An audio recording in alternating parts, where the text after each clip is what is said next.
കോഴിക്കോട് ബാലുശ്ശേരി എരമംഗലത്തെ ക്വാറിക്കെതിരെ നാട്ടുകാരുടെ പ്രതിഷേധം. നാട്ടുകാർ പഞ്ചായത്ത് ഓഫീസ് ഉപരോധിക്കുകയാണ്. പ്രദേശത്ത് ക്വാറിയും ക്രഷറും അനുവദിക്കില്ല എന്ന് നാട്ടുകാർ വ്യക്തമാക്കുന്നുണ്ട്. ഷഹദ് റഹ്മാൻ വിശദാംശങ്ങളുമായി ഇപ്പോൾ ചേരുന്നുണ്ട്. ഷഹദ്, വലിയ പ്രതിഷേധമാണോ? എന്തൊക്കെയാണ് വിവരങ്ങൾ?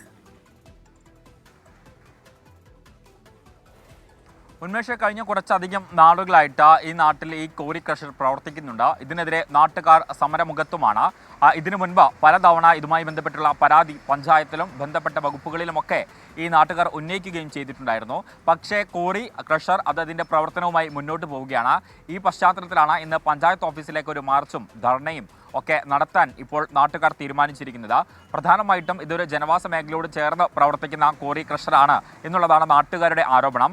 അതിൻ്റെ പശ്ചാത്തലത്തിൽ ഈ ശബ്ദ മലിനീകരണം വലിയ രീതിയിൽ ഈ മേഖലയിൽ ഉണ്ട് എന്നുള്ളതാണ്. പ്രത്യേകിച്ച് പ്രായമായ ആളുകളൊക്കെ ഈ മേഖലയിൽ ഉള്ള വീടുകളാണ്. അപ്പോൾ അവരെ സംബന്ധിച്ച് വലിയ രീതിയിലുള്ള ബുദ്ധിമുട്ടുണ്ടാകുന്നുണ്ട്.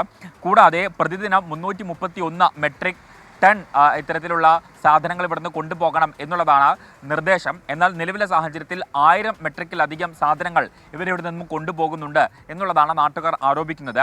അതോടൊപ്പം തന്നെ ഇവിടെ നിന്നുള്ള മലിനജലം അത് സമീപ പ്രദേശങ്ങളിലേക്ക് ഒഴുക്കിവിടുകയും അവിടെയുള്ള ജലസ്രോതസ്സുകളെ ഒന്നാകെ ഇത് ബാധിക്കുകയും ചെയ്യുന്നുണ്ട് എന്നൊരു ആരോപണവും ഈ നാട്ടുകാർ ഉന്നയിക്കുന്നുണ്ട്. അതുപോലെ തന്നെ നിർബന്ധമായും പാലിക്കേണ്ട ബെഞ്ച് മാർക്ക് അവർ പാലിക്കുന്നില്ല തുടങ്ങി നിരവധി ആരോപണങ്ങളാണ് നാട്ടുകാർ ഉന്നയിക്കുന്നത്. ഉന്മേഷ്, ശരി. ഷഹദ് റഹ്മാനാണ് വാർത്തയുടെ വിശദാംശങ്ങൾ നൽകിയത്.